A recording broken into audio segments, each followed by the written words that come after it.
आपने हेलमेट भी नहीं पहना और इस पे आप 3 बैठ गए हैं। ये इसके मीटर शीशर आप किधर रख के आए हो? एक तो फैंसी नंबर प्लेट लगाई है, तो सिर्फ 2 की कैपेसिटी होती है मोटरसाइकिल पे, 3 नहीं बैठते हैं। शनाख्ती कार्ड पास ना हो ना, फिर वो गिरफ्तारी डाल के थाने में बंद कर दिया जाता है। वारागर्दी गाड़ी खराब हुई, आप तो ठीक है ना, आपका काम है सीधे रास्ते से जाना और अपने सर पे हेलमेट रखना। शनाख्ती कार्ड नहीं बना तो आप तो फिर अंडर एज में आ रहे हैं। जो बंदा रॉन्ग वे मारता है ना, वो गलत ड्राइविंग करता है, उस पर FIR होती है। नंबर प्लेटें तोड़ के लाए और 1 वे की खिलाफ वर्जी कर रहे हैं। सामान उठा के आप उधर जाना था, आपने इधर नहीं जाना था। और रॉन्ग वे की FIR होती है, जेल चले जाएंगे, मुझे स्टेट के रूबरू पेश होंगे आप। ये रॉन्ग वे का 1000 रुपए का चलान है मौलाना साहब। आपको मोटरसाइकिल बंद है, इधर साइड पे ले आए खड़ा करें। ये हेलमेट बाजू में डाला हुआ जबकि सर पे रखा जाता है। ये दुकान तो नहीं है, मेन रोड पे आप चल रहे हैं। कोई कागजात पेश कर सकते हो तो वेल एंड गुड, नहीं तो ये आपका बाइक हम बंद कर रहे हैं। आप जिंदगी को धोखा दे रहे हैं।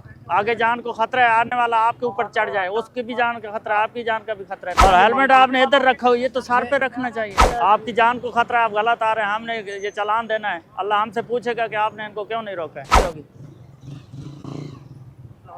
अस्सलाम वालेकुम, क्या हाल है? आप ठीक हैं? हेलमेट किधर है? ड्यूटी पे जाते हो गिर जाए, चोट लग जाए, फिर इससे पहले कि ये बंद हो जाए आप दौड़ के मुझे बुक इसकी दिखाएं। ये नंबर प्लेट भी इसकी फैंसी है, इस पे नाम शाम नहीं लिखा जाता है, उमर बकर है।